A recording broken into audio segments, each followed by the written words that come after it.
Assalamualaikum warahmatullahi wabarakatuh. Selamat datang di podcast pelajar dalam segmen Ngopi Rekan. Ini tayang perdana ya. Perkenalkan, saya Abdul Muiz sebagai hostnya. Di samping saya tentu teman-teman bakal kenal siapakah dia. Beliau itu Ketua IPNU Kabupaten Cirebon. Nah, kita persilakan kepada beliau. Selamat sore. Selamat sore. Gimana kabarnya, Kang Muiz? Ketua Yusuf? Sehat. Oh, iya. Saya alhamdulillah sehat. Ngomong-ngomong, Sehat. aktivitasnya, kesibukannya ngapain sekarang ini? Ya, sekarang saya sedang menyelesaikan studi, kesibukan saya. Sekaligus saat ini saya juga sedang bekerja. Jadi redaktur di media, salah satu media. Oh, wartawan ya. Dan alhamdulillah ya sambil ngurus organisasi IPNU Kabupaten Cirebon lah. Ah, iya, menarik sekali ya.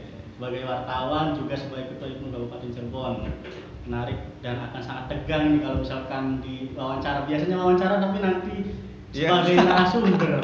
Ya nggak apa-apa. Nanti akan tanya balik nggak nih? Ya enggak. Sekali. Enggak. Nanti kita tanya balikin di luar ini. Oh ya, siap kapan-kapan lah.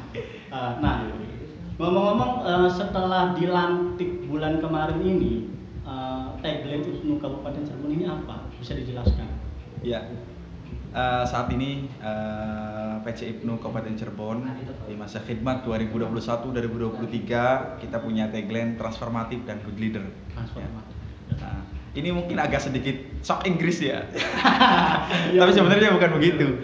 Mungkin banyak yang belum paham juga. Iya, bukan sok Inggris, tapi itu muncul dari upaya bahwa mulai IPNU saat ini mesti dikenal oleh seluruh elemen dan seluruh para pelajar yang memang tidak harus mereka yang memang berangkat dari pondok pesantren maupun sekolah-sekolah agama.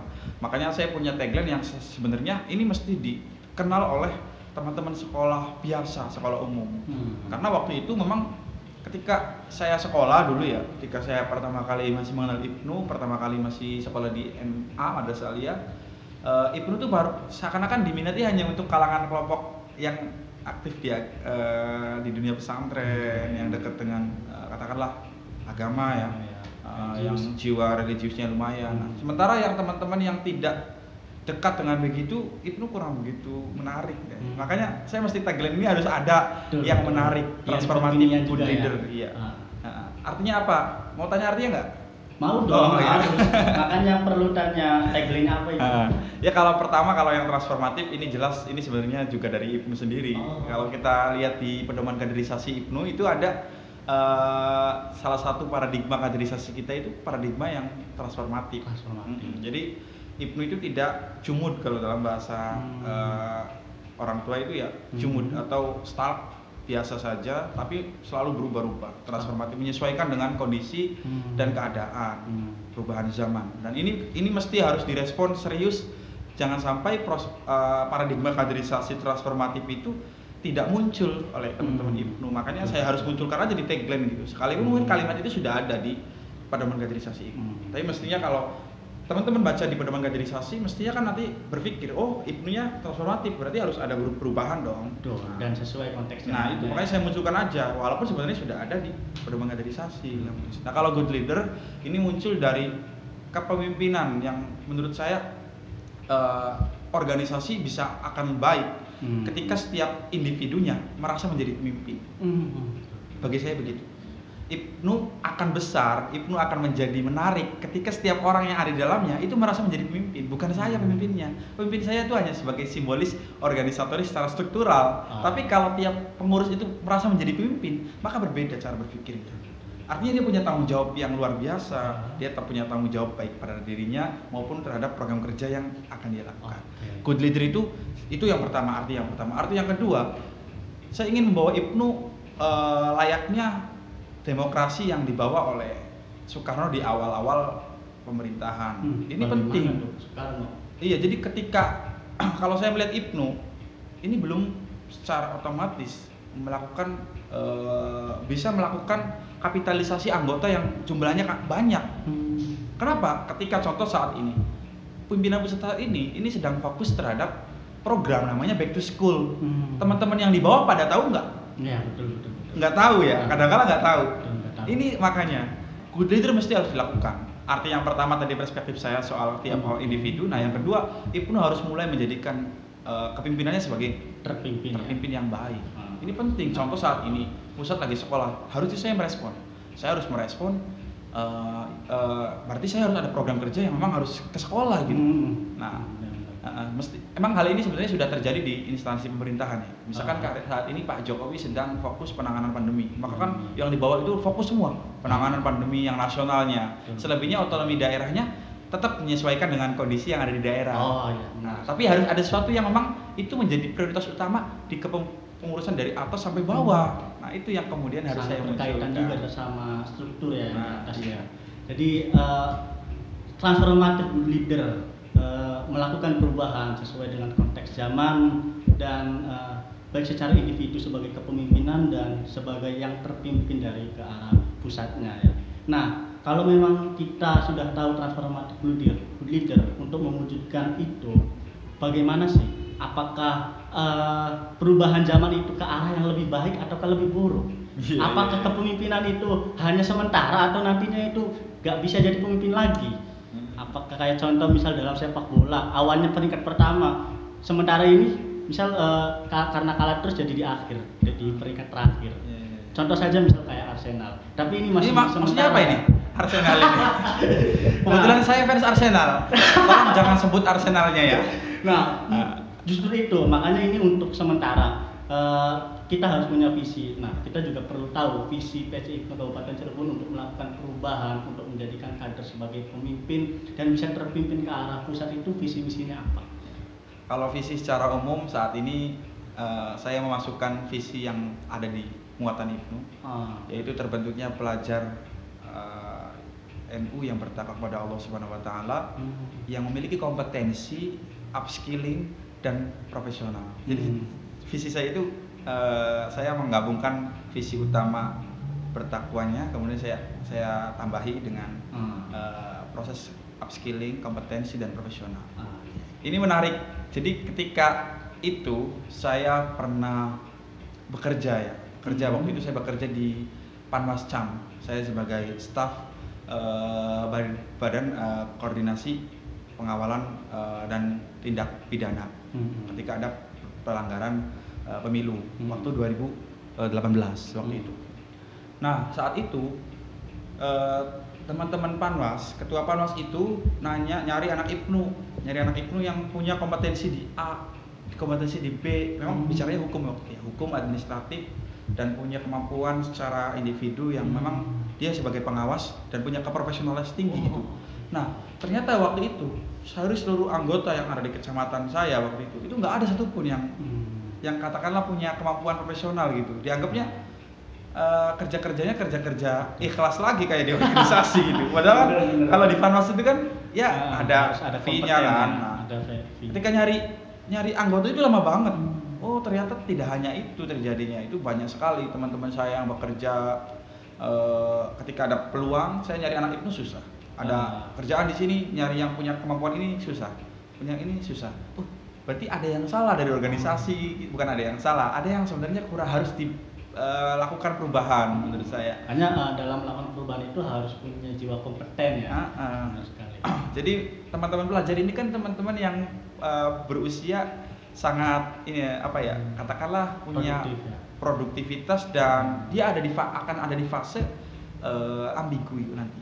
Dia akan memilih pekerjaan atau mau melanjutkan ke perkuliahan. Itu. Nah, kalau IPNU tidak menjadi wadah memfasilitasi mereka nanti gimana? Ya kan? Ya. Kita nggak bisa dong memukul rata mereka harus ke perguruan tinggi semua. Pada faktanya juga teman-teman IPNU ada yang banyak bekerja, ada yang nggak bisa melanjutkan belum bisa melanjutkan ke pendidikan tinggi. Nah, maka wadah organisasi mestinya bisa memberikan solusi terhadap kondisi dia saat ini. Ya. Jadi IPNU selain wadah pengkhidmatan pembelajaran untuk menjaga nilai-nilai ke-NU-an dan ke-Ahlussunnah wal Jamaah, maka IPNU juga harus menjadi wadah yang menarik, bisa memberi dampak dan manfaat bagi tiap individu yang bergabung. Itu yang menurut saya. Baik yang sedang bekerja atau sedang melaksanakan pendidikan ya. Menarik sekali. Nah, selain itu atau untuk mewujudkan visi itu apa sih misi-misinya? Nah, visi itu kan saya terapkan untuk kepengurusan saat ini. Visi itu yaitu punya teman-teman yang ada di kepengurusan saat ini bisa punya kompetensi dan punya kemampuan individu dan bisa profesional. Dan semoga sih ini bisa ditularkan ke teman-teman yang di bawah. Itu yang good leader tadi, semoga bisa dipahami. Oh, cabangnya lagi begini. Nanti ke bawahnya bisa mengikut upskilling tadi. Nah, misinya adalah untuk mewujudkan visi itu kita memulai memetakan berbagai cara. Ya. Pertama, kita buat juga dari kekuatan secara internal organisasi di kabupatennya. Ya, makanya dalam kemarin kita setelah menuju pelantikan kita juga buat rencana strategis dan kita buat kajian terhadap kondisi yang memang saat ini ada di PC IPNU Kabupaten Cirebon. Apa sih kemampuan kita gitu? Apa kelebihan kita? Kita pakai analisis yang biasa kita lakukan di agenda-agenda kaderisasi. Kita punya analisis SWOT, kita punya analisis stakeholder, analisis sosial. Ini mesti kita mulai terapkan lah. Menarik sekali. Ya, kita buat rencana strategisnya. Sebenarnya di kepengurusan sebelumnya apa sih yang kurang? Kenapa banyak anak IPNU yang berhenti berproses? Ini kan mestinya dipikirkan ya. Ya, jadi goal organisasi kan mereka terdistribusi kan. Tapi ada sebagian anggota kita yang berhenti. Apa sih problemnya? Oh, ternyata mereka problemnya ekonomi, problemnya nggak punya kerjaan, mereka problemnya nggak bisa melanjutkan berproses karena terbentur dengan keadaan di rumah, tuntutan kerjaan. Wah, ini problem sekali menurut saya. Dan itu yang mulai merambah ke situ, itu harus mulai merambah gitu. Selain melaksanakan agenda kaderisasi ya. Kalau kaderisasi kan nggak hanya pelatihan, maka setelah lakut itu kan jelas proses pelatihan. Sementara proses kaderisasi itu ada 4, dari mulai perekrutan, pelatihan, ya, pengembangan dan pendistribusian. Ini kan maksudnya harus dibaca secara keseluruhan. Komprehensif ya. Komprehensif lah. Betul sekali. Selain itu misinya apa lagi? Kemudian setelah menyusun Restra, kita juga buat melakukan upaya bahwa tiap departemen harus memiliki tanggung jawab yang serius terhadap program kerjanya. Jadi kita akan buat visi ini akan terwujud ketika seluruh struktur yang ada di PC IPNU Kabupaten Cirebon bisa memahami apa yang saat ini visi IPNU Kabupaten Cirebon lakukan. Makanya kita perketat soal struktural itu, kita perketat. Kita buat ada namanya evaluasi ya. Kita juga melakukan upaya pertemuan yang intens dan saya minta ada peraturan pimpinan cabang yang muncul dari tiap departemen. Jadi ada peraturan otonomi yang memang harus dilakukan nanti untuk tiap PAC, tiap ranting yang memang ada di bawah cabang kita. Benar sekali. Kalau ada peraturan cabang ya. PPC namanya, peraturan pimpinan cabang. Misal contoh soal kita punya keinginan untuk menambah skill tiap anggota. Nah, saya ingin ada PPC setelah kaderisasi mereka wajib mengikuti kelas-kelas yang nantinya disediakan menyesuaikan dengan kebutuhan. Nah, kita baru mencontohkan ada kelas desain, kelas menulis. Harapannya sih banyak kelas pertanian, kelas perkebunan, kelas apapun itulah yang memang saat ini dibutuhkan oleh para pemuda dan pelajar gitu. Oh iya, mantap. Jadi sangat harus dipersiapkan juga ya soal bagaimana membangun organisasi yang secara maksimal ya. Sama seperti membangun sepak bola tadi, seperti Arsenal. Jadi untuk supaya bisa lebih ke arah kemenangan, memang perlu ada persiapan bagaimana mencari back yang sesuai dengan kebutuhan. Tapi Arsenal juga sekarang masih tahap awal. Kita tentu bagaimana di akhirnya. Kita nunggu di akhir nanti lah. Betul sekali. Termasuk juga itu bagaimana di akhirnya nanti. Iya, intinya kita punya indikator kalau kemudian visi ini juga bisa terwujud. Indikator-indikator juga harus muncul dong. Nah, menarik sekali tuh. Apa itu untuk mewujudkan visi misi langkah program unggulan itu? Ya, program unggulan kita punya 4 fokus yang memang menjadi garapan selain tujuan utama IPNU di ADA ya. Kalau kaderisasi itu sudah pasti, saya nggak perlu menyebutkan. Tetapi ada 4 hal yang memang saat ini kita fokuskan bagaimana hal itu bisa terwujud. Pertama itu soal pendidikan. Pendidikan. Jadi saya punya keinginan teman-teman di bawah, teman-teman IPNU di Kabupaten Cirebon punya pendidikan setara atas 1 semuanya. Baik, dan ya saya minimal SMA lah, nggak boleh ada yang kurang. Anak-anak IPNU yang nggak SMA, wah ini saya harus marah nih. Gimana pun caranya saya harus perbaiki, dia harus SMA. Oh gitu. Nah, yang saya inginkan sebenarnya mereka punya setara atas 1 semua. Setara 1. Kita ingin menyiapkan teman-teman IPNU bisa terdistribusi suatu hari nanti ya. Kita nggak bisa memetik sekarang, tapi nanti di 5-7 tahun yang akan datang, ketika infrastruktur SDM alumni IPNU kita sudah mulai merambah ke beberapa sektor, tentu akan bermanfaat juga terhadap keberlangsungan IPNU-nya. Makanya saya pengen fokus pendidikan. Mereka minimal pernah kuliah. Saya pernah dapat arahan dari satu senior saya bahwa saya kenapa kuliah, yang penting kamu pernah kuliah gitu. Kuliah itu bikin kamu bisa berpikir. Kan? Pernah bisa berpikir saja gitu. Supaya bisa mencari solusi ya. Iya, itu yang kemudian saya pengen teman-teman IPNU di bawah setara satu semua. Ini gimana caranya lah. Baik, makanya kita juga ada program beasiswa. Kemarin alhamdulillah kita sudah beberapa kali beberapa anggota sudah bisa kita berarti sudah melakukan relasi dengan banyak pihak ya? Iya, kita buat nota kesepahaman dengan teman universitas yang ada di Kabupaten Cirebon dan Kota Cirebon.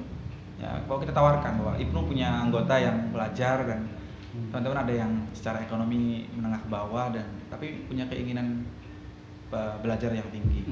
Ya alhamdulillah. Menarik sekali teman-teman. Jadi PC IPNU sekarang mempunyai program unggulan, memberikan akses pendidikan bagi setiap anggota yang membutuhkan.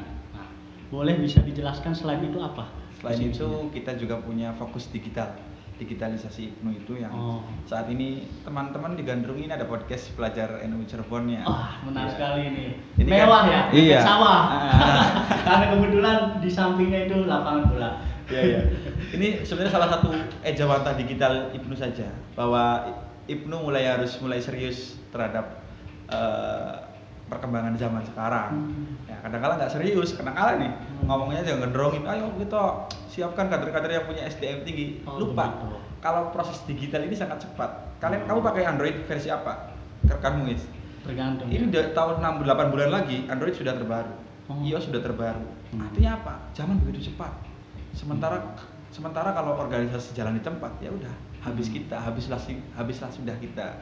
Maka digital itu salah satu solusi menurut saya. Manfaatnya apa sih memang? Digital itu pertama kita juga salah satu sarana untuk menyebarluaskan gagasan keahwajaan, keilmuan. Ya kan mestinya saat ini publikasi kan nggak harus offline toh.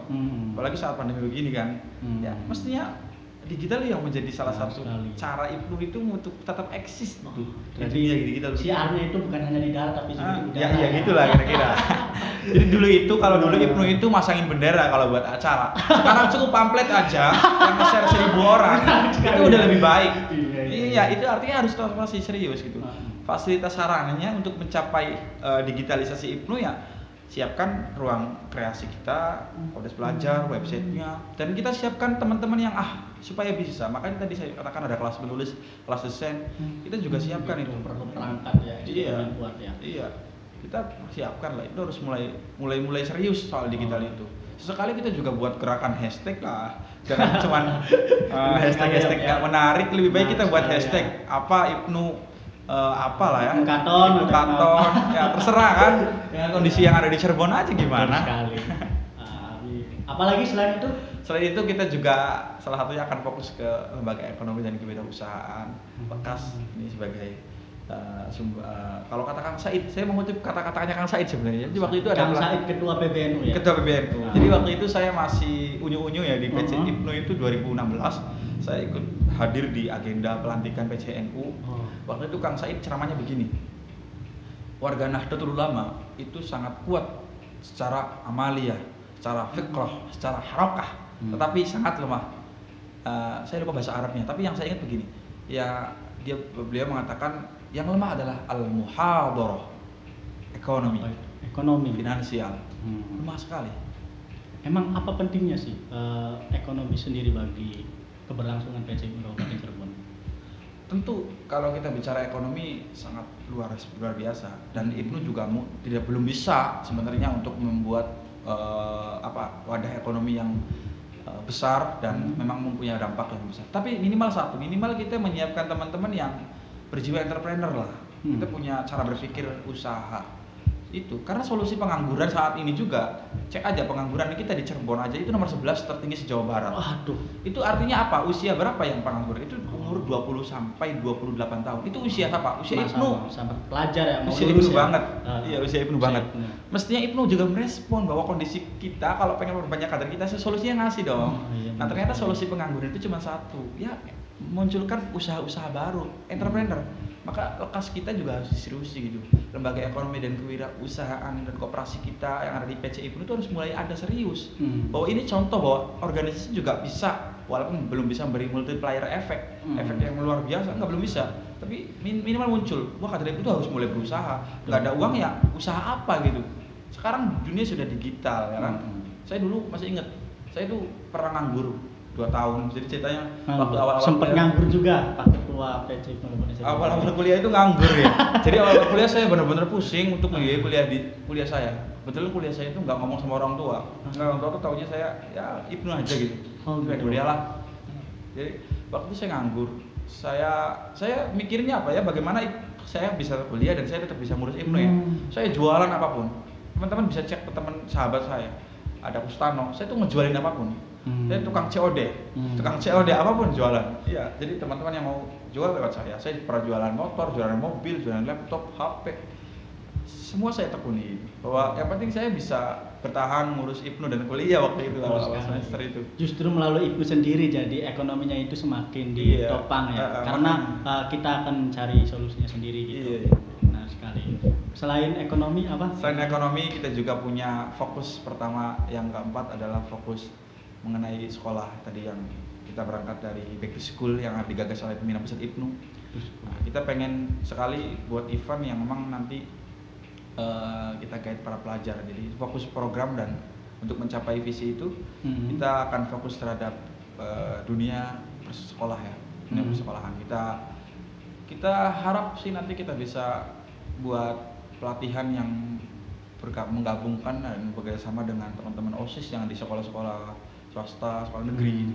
Kita buat pelatihan bersama di luar dari narasi kaderisasi kita ya, misalnya pelatihan kepemimpinan bersama OSIS, OSIS bersama Ibnu, pelatihan kepemimpinan, OSIS bersama Ibnu apa ya. Yang penting bahwa Ibnu mulai hadir di pelajar gitu. Harus memberikan banyak manfaat kepada para pelajar. Saya yakin teman-teman itu tuh SDM-nya secara kemampuan intelektual lebih oke sebenarnya. Oh, gitu. Saya bukan sombong ya, bukan. Tapi saya melihat teman-teman itu sebenarnya lebih oke. Karena gitu. secara karakter juga beliau itu seorang pelajar ya. Iya. Maka kita harus mulai hadir di teman-teman SMA swasta. Nggak harus dibentuk dulu lah. Kita hadir melalui pelatihan bimbingan pasca ujian nasional. Saya punya harapan besar bahwa Ibnu mulai seperti layaknya tempat wadah baru. Misal contoh nih gini, ada teman SMA yang pengen UN, nggak paham matematika, Ibnu bisa mulai hadir seperti bimbel gitu, bimbel matematika. PC Ibnu Cirebon, bimbel matematika menuju UN. Dan SDM-nya juga kemungkinan ada ya? Ada, teman-teman kita banyak yang starta 1. Oh, gitu. Banyak banget gitu. Nah coba kalau itu kemudian kita mulai serius garap, pelajar bahwa Ibnu mulai hadir nih. Teman-teman yang mau yang kesusahan soal bahasa Inggris, kita buat kelas atau kita buat bimbel bahasa Inggris, language, kelas Inggris. Ya akhirnya terasa manfaatnya gitu, jelas manfaatnya gitu untuk belajar. Dan secara otomatis mereka juga akan, saya mau gabung Ibnu nih. Itu lebih menarik ketika orang mau gabung secara kesadaran tanpa kepaksaan. Kalau menurut saya adalah bagian dari itu gitu.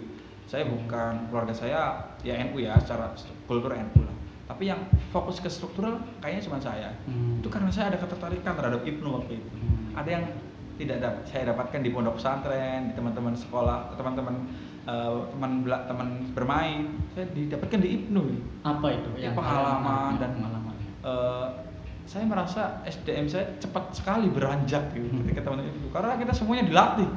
Moderator, MC, cepat banget. Jadi kalau ketika kita sudah memberikan banyak manfaat kepada para pelajar, otomatis pelajar akan datang sendiri ya, itu. Akan gabung dengan Ibnu sendiri. Itu salah satu contoh saja sih programnya. Itu 4 fokus yang memang menjadi garapan kita. Selain itu juga kita ada pembenahan secara internal, pembenahan organisasi.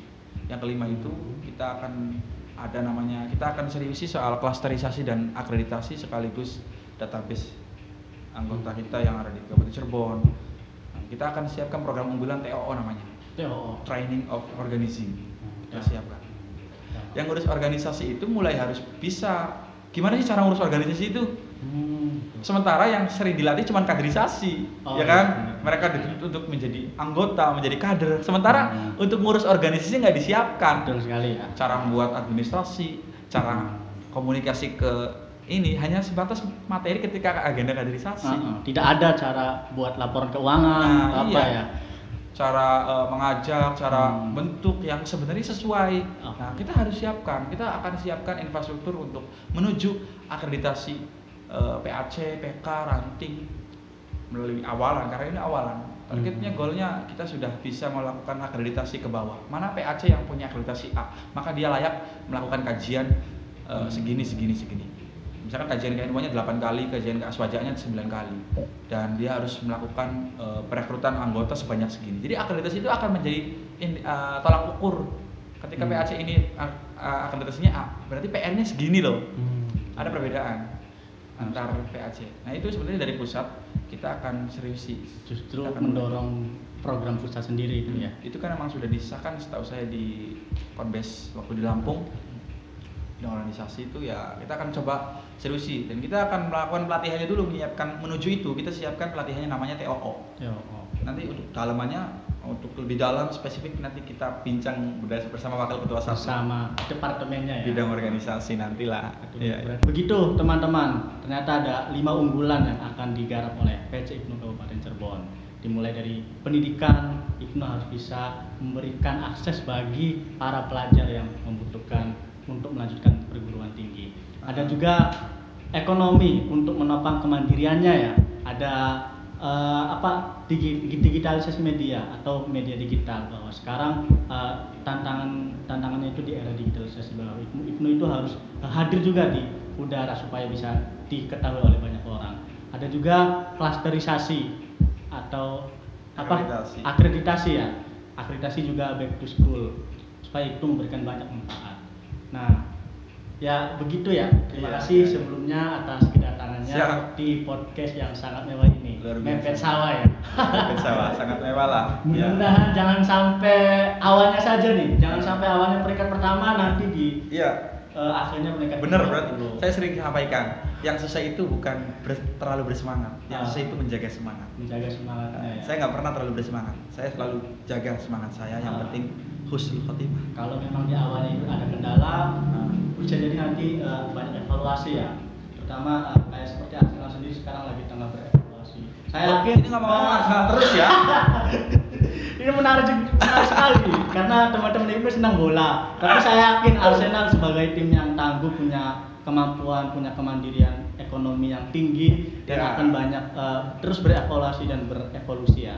Dan di akhir kita lihat bagaimana Arsenal, bagaimana PC IPNU Kabupaten Cirebon. Iya. Itu saja ya. Terima kasih atas perhatiannya. Wassalamualaikum.